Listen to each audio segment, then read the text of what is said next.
Que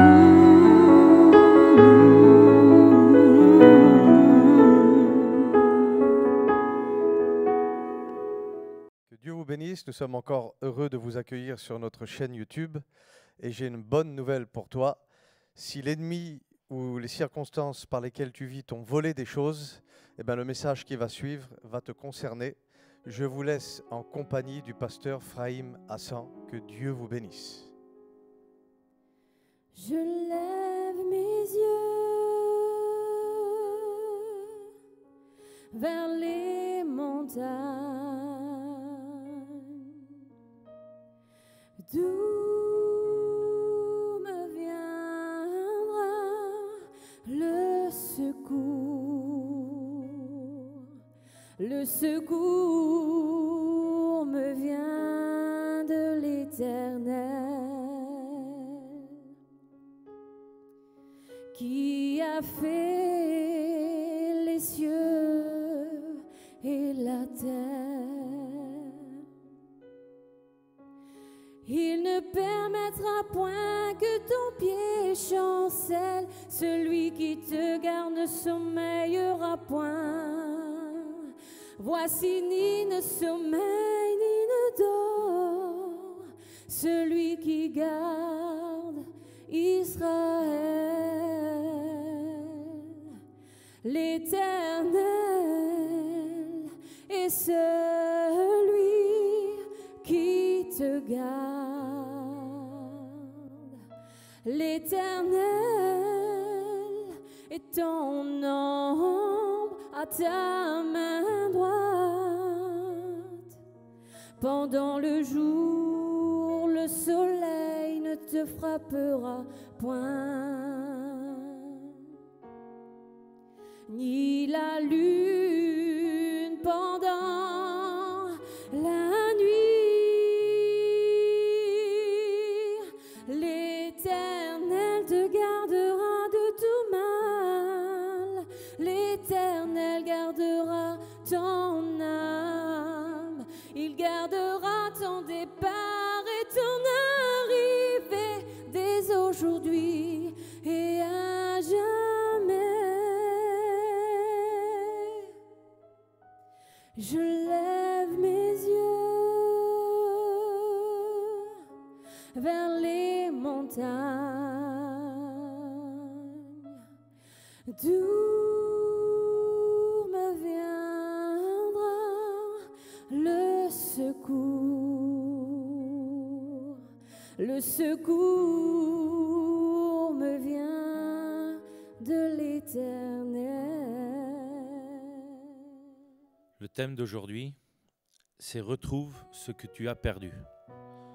Alors, au Seigneur, Dieu voudrait te rendre aujourd'hui ce que tu as perdu en Christ. Vous savez, la parole de Dieu nous dit que ça se trouve dans Marc chapitre 1 au verset 40. La Bible nous parle d'un homme lépreux qui a perdu sa santé. La Bible dit que Jésus est là et Jésus est sur la montagne. La Bible dit que Jésus descendit de la montagne. Et là, il y a un homme qui est là et puis il se voit malade. Cet homme est lépreux. Et puis la Bible dit qu'il était retiré de sa famille. Cet homme, on le prenait et puis on les mettait dans des vallées qui étaient faites pour ces lépreux-là parce que ces hommes étaient contagieux. Et puis la lèpre, à cette époque-là, c'était une maladie très grave, incurable, la Bible dit. Et puis cet homme voit Jésus de loin. Jésus était au-dessus de la montagne et Jésus, et il descendait. Et la Bible dit que cet homme était en bas. Et puis j'ai réalisé ces choses des fois. Des fois on est là et puis il y a des problèmes dans nos vies. Mais il y a tellement un obstacle entre nous et Jésus. La Bible dit que Jésus était en haut de la montagne, que cet homme était en bas. Cet homme ne pouvait pas monter parce qu'il ne pouvait pas approcher une personne à moins de 100 mètres, la Bible dit. Mais la Bible dit que Jésus descendit, lui. Jésus descendit, puis il s'approcha. Il s'approcha de cet homme. La Bible dit que cet homme vint auprès de lui, se jetant à genoux devant lui, et lui dit, si tu le veux, tu peux me rendre pur. La Bible dit que Jésus toucha cet homme. et il le renda pur. Gloire au Seigneur. Amen. Vous savez, cette histoire est merveilleuse. Vous savez, moi je pense à une chose, c'est comme cet homme est là, il y avait cette montagne au début qui était entre lui et Jésus. Mais ce qui est merveilleux, c'est que cet homme est venu et puis il s'est jeté aux pieds de Jésus. Jésus est descendu de la montagne et puis il a fait quelque chose. Comme cet homme était au pied de Jésus, et que Jésus était devant lui, il ne voyait plus la montagne qui était derrière Jésus. Il ne voyait que Jésus. Jésus est venu se mettre entre lui et le problème. C'est ce que veut faire Jésus pour toi ce matin. Dans cette journée, il veut venir et puis il veut se mettre devant ton problème. Il veut te toucher ce matin. Gloire au Seigneur, tu peux retrouver la santé parce que Jésus est tout-puissant. Gloire à Dieu. J'ai pris un autre exemple dans la parole de Dieu. La Bible nous parle d'un homme. C'est dans Marc 10, au verset 46. La Bible parle d'un homme qui est là. Cet homme, la Bible dit que cet homme est mendiant et aveugle. La Bible dit qu'il est là, assis au bord du chemin. Et puis cet homme mendiait sans pain. Il était aveugle, les gens avaient l'habitude qu'il soit là. Mais la Bible dit qu'un jour, il va se passer quelque chose. La Bible dit que Jésus rentra dans ce pays. Et là, les gens qui étaient là, ils criaient, il y avait du bruit. Puis cet homme-là était là et puis il disait, qu'est-ce qui se passe? Mais qu'est-ce qui se passe? Et puis les gens qui étaient là lui disaient, il y a Jésus qui est là. Il y a Jésus qui est là. Et puis cet homme, lui, il était là, il était dans le problème. La Bible dit qu'il était mendiant et aveugle. Il avait perdu la vue, cet homme. Et puis la Bible dit que Jésus va s'approcher et cet homme va crier. La Bible dit que cet homme va crier, « Fils de David, aie pitié de moi ». La Bible dit qu'il y a des gens qui étaient là et puis ils ont voulu le faire taire. La Bible dit que cet homme ne les a pas écoutés. Il a crié encore plus fort. La Bible dit que, comme cet homme a crié encore plus fort, « Fils de David, aie pitié de moi », la Bible dit que Jésus s'arrêta et il le fait venir devant lui. Puis Jésus va lui demander quelque chose. Il va lui dire, « Que veux-tu que je te fasse ?» Et ce qui est merveilleux dans cette histoire, vous savez, ce qui va se passer, c'est que on le voit encore à travers cette histoire que Jésus nous laisse le choix. Parce qu'un mendiant est aveugle, la Bible dit. C'est pour ça que Jésus lui pose cette question. Que veux-tu que je te fasse? Jésus le savait qu'il était aveugle, mais il voulait entendre de sa bouche ce qu'il voulait. Il voulait retrouver la vue, quelque chose qu'il avait perdu. Peut-être que tu es là aujourd'hui et que tu as perdu la vision en Jésus. Peut-être que tu as perdu des choses. Si aujourd'hui tu cries à lui, il est capable de s'arrêter près de toi. Et en ce moment même, il te demande, « Que veux-tu que je te fasse ?» Qu'est-ce que tu voudrais que Jésus fasse pour toi? Quelle que soit ta demande, quel que soit ton besoin, Jésus est capable de te répondre aujourd'hui. Cet homme avait besoin de la vision, lui. La Bible dit que Jésus le guérissa. Jésus lui a rendu ce qu'il avait perdu. Il est capable de le faire pour toi aujourd'hui, gloire au Seigneur. Il y a un autre exemple dans la parole de Dieu. La Bible dit que Joseph et Marie, il y avait une fête tous les ans qui se faisait. Et la Bible dit ça. C'est dans Luc 2, au verset 41. Il nous dit ça. Que comme tous les ans, par habitude, Joseph et Marie descendaient à Jérusalem pour la fête. La Bible dit que en rentrant de cette fête, la Bible dit que ils vont repartir. Et puis là, à ce moment-là, il y avait des enfants qui étaient là. Et Joseph croyait que Jésus était avec Marie. Et Marie croyait que Joseph était avec Jésus. Et puis la Bible dit que à ce moment-là, ils vont se rencontrer tous les deux et puis ils vont se poser cette question ensemble. Où est Jésus? Et ils sont aperçus qu'ils avaient perdu Jésus. Vous savez ce qu'ils ont fait? La Bible dit qu'ils font demi-tour et qui vont rechercher Jésus ou qu'ils l'avaient perdu. Peut-être qu'il y a des gens dans cette situation-là. Peut-être qu'il y a des gens qui ont perdu Jésus. Et sur le coup, ils ne sont pas aperçus. Puis peut-être aujourd'hui qu'ils se voient qu'ils sont loin de Jésus et qu'ils ne savent plus comment faire. J'aimerais te donner la solution aujourd'hui. Tu peux faire comme Joseph et Marie, faire demi-tour et aller chercher Jésus où que tu l'as perdu, gloire au Seigneur. Il t'attend. Il t'attend, gloire au Seigneur, amen. J'aimerais prendre un autre exemple avec vous dans la parole de Dieu. Vous savez, la Bible dit qu'une femme a perdu 10 drachmes, avait 10 drachmes et en a perdu une. Puis vous savez, une drachme, à cette époque-là, c'était quelque chose qui était important. Parce que cette femme, si elle avait pas ses 10 drachmes comme il fallait, elle ne pouvait pas se marier. Et la Bible dit que à ce moment-là, elle va en perdre une, elle va faire quelque chose, cette femme. Elle ne va pas rester là en disant j'ai perdu cette drachme et puis c'est comme ça, je ne peux rien faire d'autre. La Bible dit qu'elle va faire quelque chose. Elle va prendre le balai, elle va ouvrir les carreaux, elle va allumer la lumière et puis elle va commencer à chercher ce qu'elle avait perdu. Peut-être que tu as perdu des choses en Dieu. Je t'invite ce matin.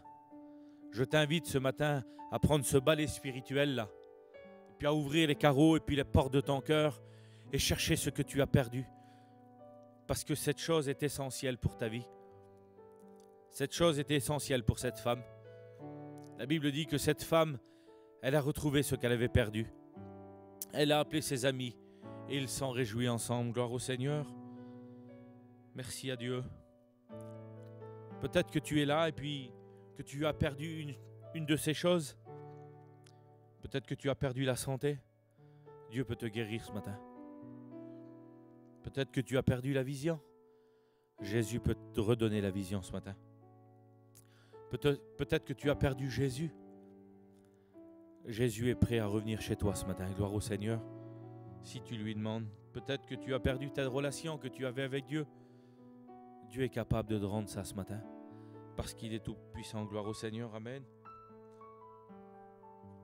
Vous savez, j'étais là et puis peut-être qu'il y a des personnes qui ont perdu tout simplement la vie en Dieu, la relation avec Dieu. Et puis j'ai marqué ça moi. Retrouver la relation avec le Père. Vous savez, Jésus va dire ça. Jésus va dire, je suis le chemin, la vérité et la vie. Jean 14, 6. Et puis moi j'ai marqué ça. Jésus va dire, je suis le chemin. Mais un chemin pour aller où? Vous savez, il y a un dicton qui dit ça. Toutes les routes mènent à Rome. Mais moi j'aimerais vous dire quelque chose ce matin. Il n'y a qu'un chemin qui mène au ciel. Et c'est Jésus. Pour aller où? Et j'y mets un point d'interrogation. Tout simplement, Jésus veut nous conduire au Père. Car c'est uniquement par Jésus que nous accéderons au trône du Père.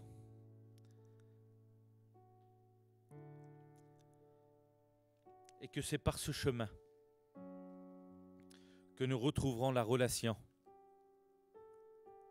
Gloire au Seigneur, que Adam tout simplement avait perdu dans le jardin. Dans ce jardin d'Éden, Adam avait perdu la relation avec Dieu. Tu peux te dire, toi aujourd'hui, mais moi je connais Jésus. C'est vrai peut-être que tu connais Jésus. Mais connaître Jésus a un but. C'est connaître le Père, gloire au Seigneur. Mais as-tu réellement conscience aujourd'hui que la relation avec le Père, elle n'est pas optionnelle ce matin. Aujourd'hui, la relation que tu as avec le Père, elle n'est pas optionnelle, mais elle est essentielle pour ta vie. Car le but même du sacrifice de Jésus, j'aimerais te poser cette question ce matin. J'aimerais te poser cette question. Est-ce que tu sais à quoi sert le sacrifice de Jésus? Tu peux me dire oui? Oui, le sacrifice de Jésus me sert à être sauvé aujourd'hui. C'est vrai. Tu peux être sauvé à travers le sacrifice de Jésus, car Jésus, il a offert sa vie afin que tu aies une relation avec ton Père. Lorsque Jésus enseigne la prière et qui demande, à qui demande-t-il de s'adresser? Au Père. La prière de Matthieu 6 au verset 9 il nous dit ça. Notre Père qui es aux cieux, que ton nom soit sanctifié. Vous avez écouté cette prière. Le Fils nous enseigne à prier le Père. Il n'a jamais dit de le prier lui ou le Saint-Esprit, non? Jamais. C'est vrai que c'est couvert par son sang que nous approchons du Père. C'est couvert par le sang de Jésus que nous avons le droit de s'approcher du Père. Nous prions au nom de Jésus. Les malades sont guéris au nom de Jésus. Nous faisons des miracles au nom de Jésus. Le nom de Jésus, nous l'élevons et nous proclamons son nom. Gloire au Seigneur. Parce qu'il est glorieux, le nom de Jésus. À toi la gloire, Seigneur. Mais nous adressons au Père. Paul demande aux chrétiens de rendre grâce à Dieu le Père. C'est en Éphésiens 5 et au verset 20. C'est aussi devant le Père qu'il fléchit les genoux.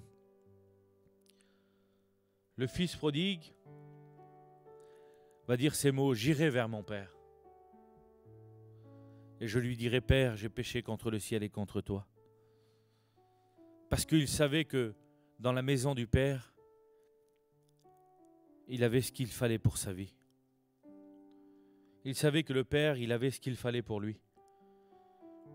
Merci à Dieu d'avoir pensé à nous. Oh Seigneur, merci.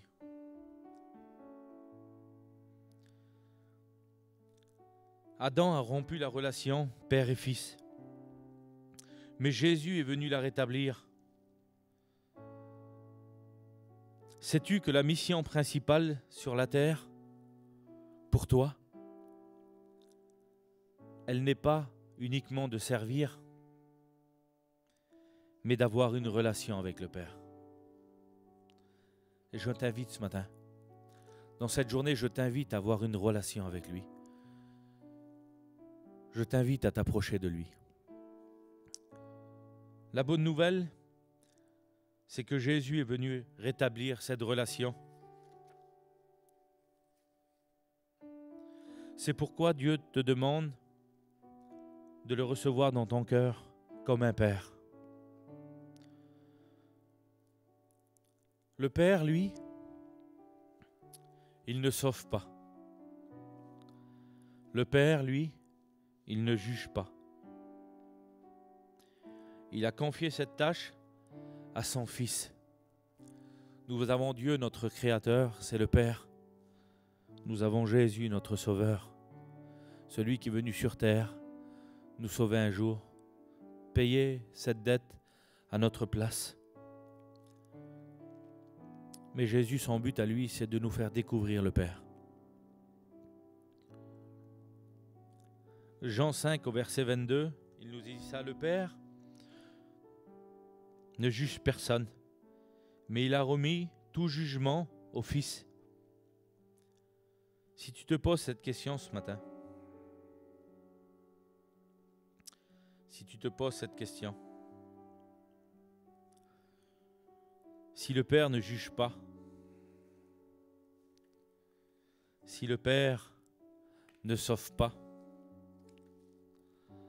à quoi sert le Père? J'aimerais te dire tout simplement ce matin, le Père, il est celui qui t'a recueilli. Le Père, il est celui qui a donné son Fils pour toi. Jean 3,16, car Dieu a tant aimé le monde qu'il a donné son Fils unique, afin que quiconque croit en lui ne périsse point, mais qu'il ait la vie éternelle. Jésus t'offre la vie. Dieu t'offre la vie. Ce matin, le Père, ce qu'il veut,